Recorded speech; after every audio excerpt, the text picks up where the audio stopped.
Hello and welcome to Making Mannequin Heads into Planters, episode 39? Ooh, that's crazy. So I think at this point that there's maybe one or two people who are left over.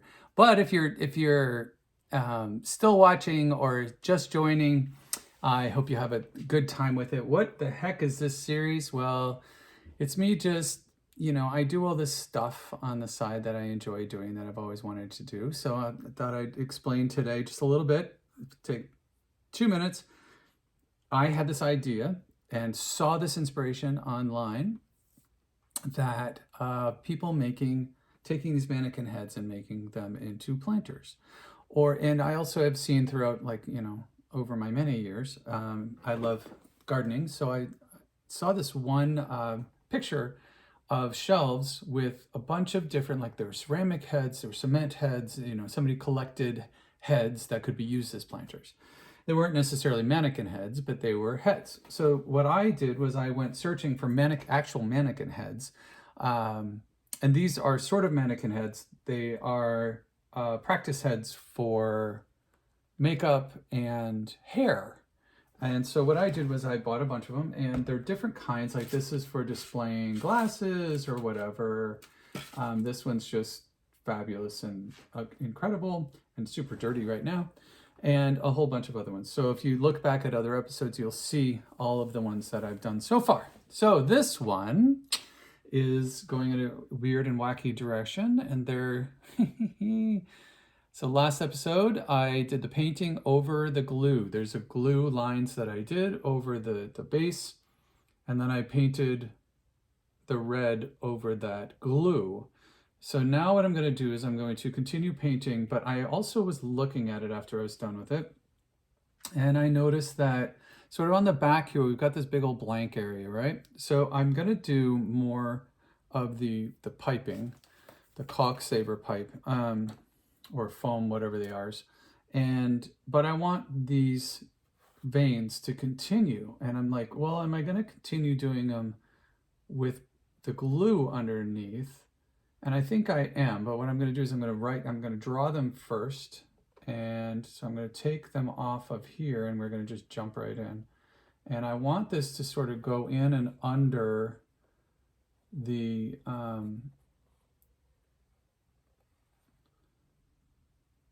there we go, under the pipettes or whatever these things are called.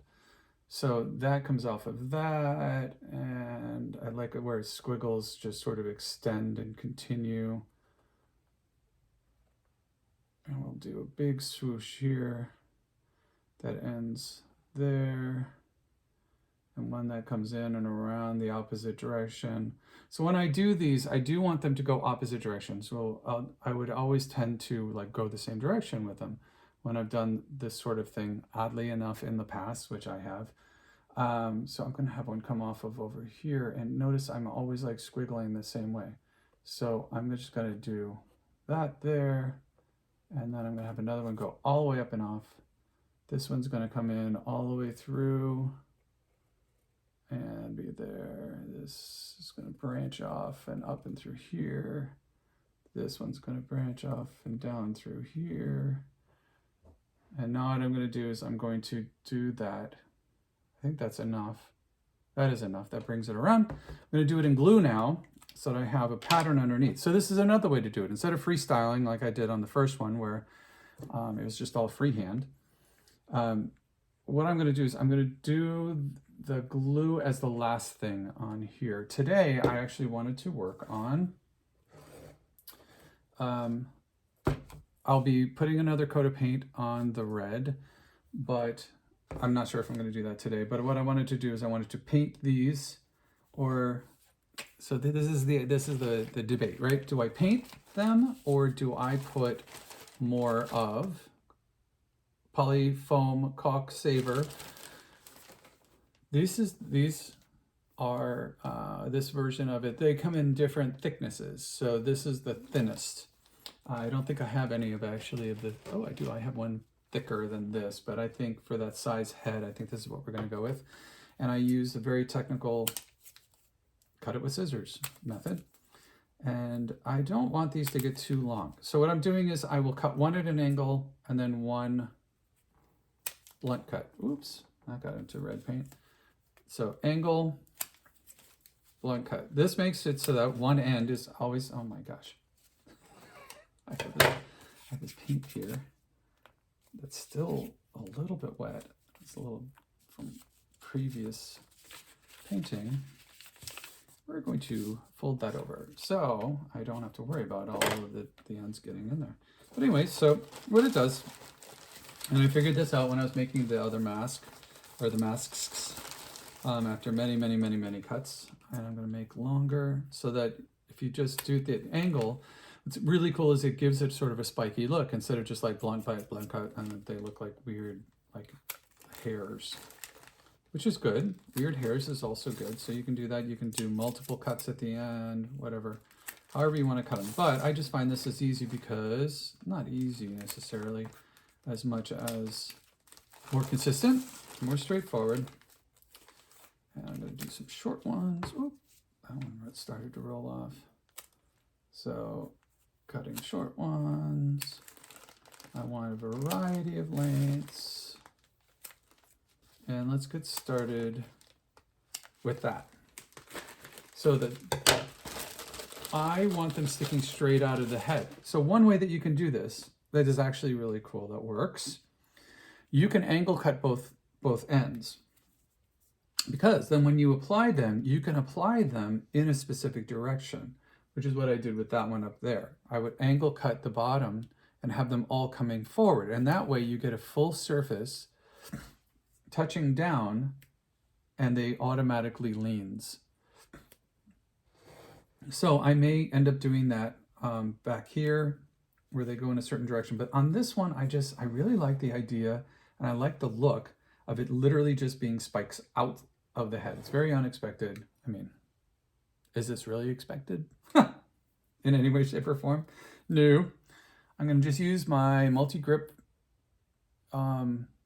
Beacon multi-grip hardware, household, and marine glue. It basically bonds everything, but it doesn't break down the foam. Right there. Also, what am I not going to use? I'm not going to use hot glue. I know you really want to use hot glue. I love using hot glue too. The low temp hot glue is wonderful to use, and that's what I used on those guys. That's fine if you're doing something for Halloween during cold months. When it gets warmer, that stuff falls apart because it's hot glue. I know I've said this before, but it really does beg to be repeated in that it never occurred to me. I mean, you know, it's a pretty fundamental idea, right? Hot glue melts because it's hot, but you really don't think about that. You know, if you're gonna have it on and it's hot as hell outside, you don't want hot glue. So anyway, lesson learned. Learn from my lessons so you don't repeat my mistakes. And we're gonna put these on now so that they're shorter toward the front and proceed to get longer. And because they're curled, because they're done in a spiral, as you saw, where did I just put it? Oh, good Lord, I'm losing my mind. And I lost the thing of foam. Did you see where I put it? I mean, you can always rewind to find out. Oh, I put it back. What a concept. Anyway, that they come curled. So they are literally curled automatically, which is kind of, I really rather like. If you want to straighten them out, you can by heating them. You can take a hairdryer, heat them up, and it will, there we go, just plop that on there. You can then curl them, even tighter curls, you can straighten them out, whatever you want to do. Put these here. These are the longer ones like I mentioned. I really want them all independent and standing on their own. I don't want them propped. This glue dries extremely quickly for the initial dry on them, which is wonderful because you can just stick the stupid things on there horizontal, not stupid things, the crazy things on there horizontally That's amazing, but they just kind of stay. All right, let's keep on going with these spikes. So the debate was, which I never finished actually saying, I do remember that I did start saying it, was, do I paint first? I put that one on the line. Or do I stick them on first? Well, obviously, the only answer is either one works fine. There's no obviously. But I just decided apparently that I was going to start gluing them on instead of painting the ones that were on there already. Either way, I probably should have painted the ones that were on there already and then put these on. I don't know. It's 6 of one, half dozen of another, as my dad would always say. And there we go. And good. I'm putting on the taller ones first, longer ones. And then what I'll do is I'll cut more, because I am going to want it to be denser back here. And then I'm going to want it, I do know I want it to sort of fade back. Or do I want it to be abrupt? Well, you know, I keep changing my mind on that, but I'm allowed. It's my project. This one down here.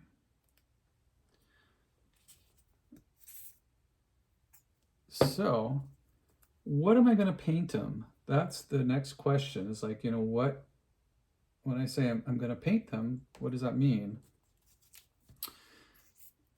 So there's a few ways that I can do this. I can spray them and spray over what I've already done on this head. Oops. Oh, I didn't hold that long enough. That one just started to fall. So did this one. Come on. I'm rushing here. I'm not rushing.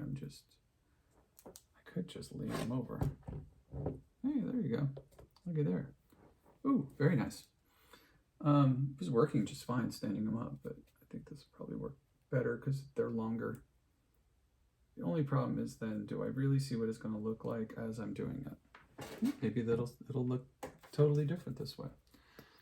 So I could spray them. I could spray them before I put them on. That is a total option.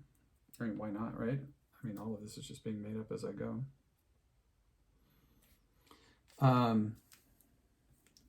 What I did find is that when I use spray paint on these are very flexible, and spray paint is not flexible. So it will crack once it fully dries, and it just completely comes off. It just flakes right off. It was not something I thought of while I was doing it, or, you know, that it was kind of like, I'd never done anything like that before. Where's this one going to go? I want it to be sort of in the longer area. Let's put it down here. Not something I, you know, would ever think of in my life, or you would think that you need to think of, but they did. They really started like, holy crap, coming off, like full on. The paint was just like all over the place. The paint was coming off. They weren't. And it ended up being really cool because these are silver, and I used metallic on. I used four different metallic paints that I sprayed on, and one non-metallic. So it gave all this super depth, and like I had bronze and copper and aged copper and bright copper. So I had all these different colors of metallic paints that I was using. And they, when they started crumbling off, it ended up being the silver tips. And they're bubbly silver tips. They have this sort of texture to them, you see? On the ends. So then I started just taking the spray paint, putting it into the lid, because you can do that as a technique. Common technique is to spray the spray paint into the lid of the can of spray paint, and then take a brush and actually paint with the brush. And so I ended up doing that with just the tips. And then I just tried acrylic paint because acrylic is softer. And that actually worked beautifully. Lee, I'm recording. Everybody say hi to Lee since he's decided that he's going to be on. Say hi, Lee. Bye. Bye. My house. Our house is a very, very fine house. You remember that song? Probably not. Maybe not. I don't know. Maybe you do. Anyway, so that was an interesting discovery. So then I started doing just the tips, which I may actually do here as well with acrylic paint, because acrylic paint is much more flexible, like I was saying. And that flexibility was actually very useful to keep it from just completely coming off. Alrighty, so I have 3 packages of the big ones. Here's the little ones. I'm going to cut a few more of these. And there we go. Going to do little ones toward the front.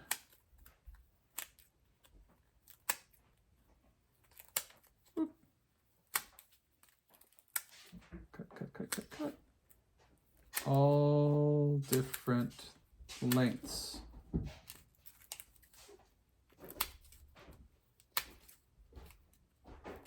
There we go, make them a little bit gradually larger, longer. So there we go. And snip. There we go. All right, we got them all. I'm gonna tilt the head back. So these I want to go farther in the back, and I am gonna do little ones in the back. But first, let's finish up the front. I want them a little denser toward the front with the smaller sizes.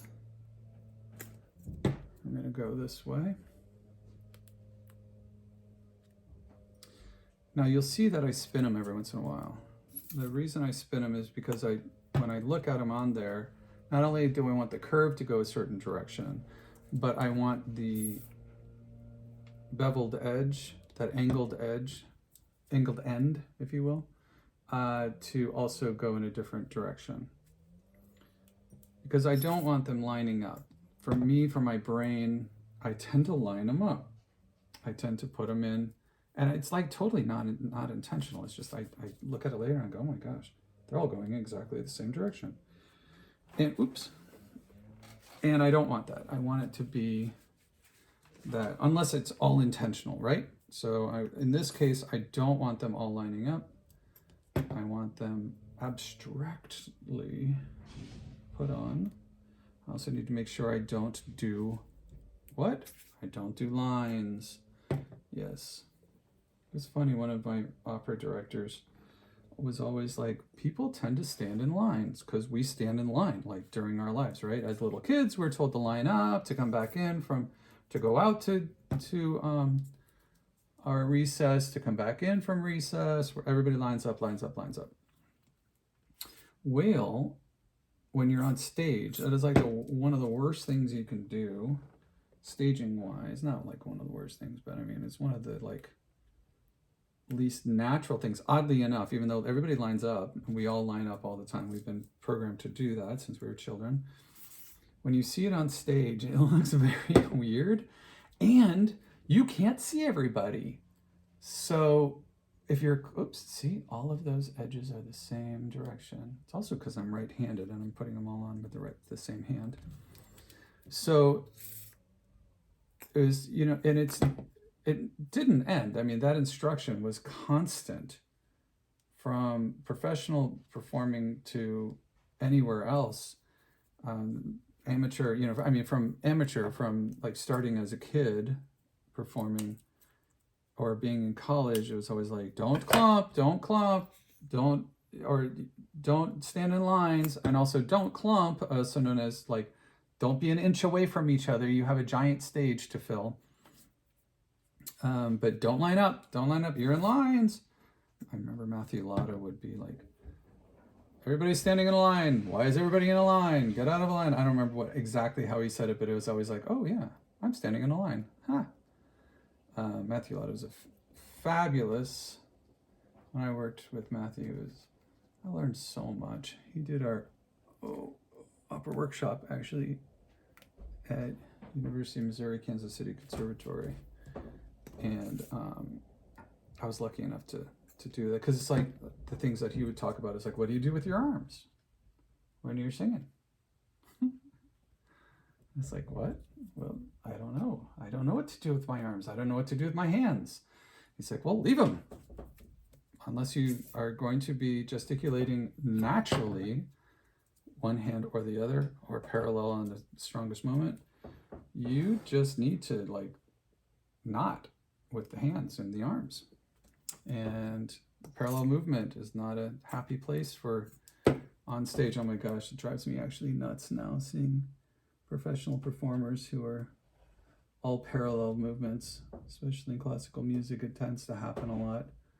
But you know, everything is Mr. Roboto. Oh, you are going this way and that way because that's what we do when we talk naturally. No, it's not. I mean, granted, you know, opera is not exactly like natural feeling.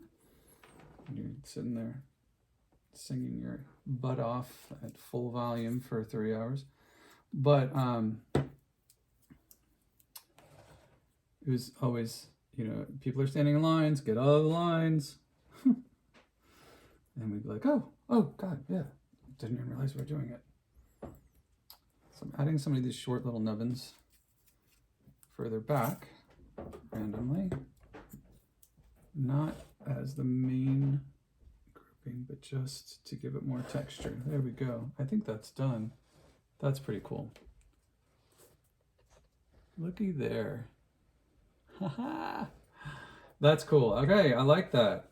So now I am going to call it an episode and pick back up with the next phase. Oh, look at this little baby nub. Let's put the little baby nub on, which is going to be,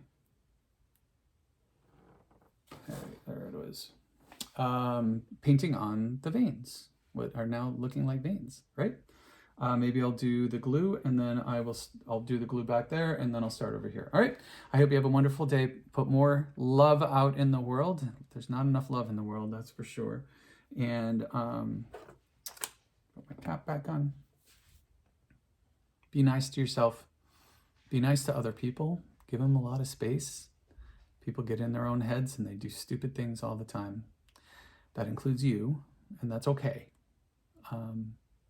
People get annoying. We get annoyed with ourselves really badly. Give yourself space. Take a breath. And now react. And see, it'll diminish a lot of the reactions, knee-jerk reactions that you have. Have a great day. Bye.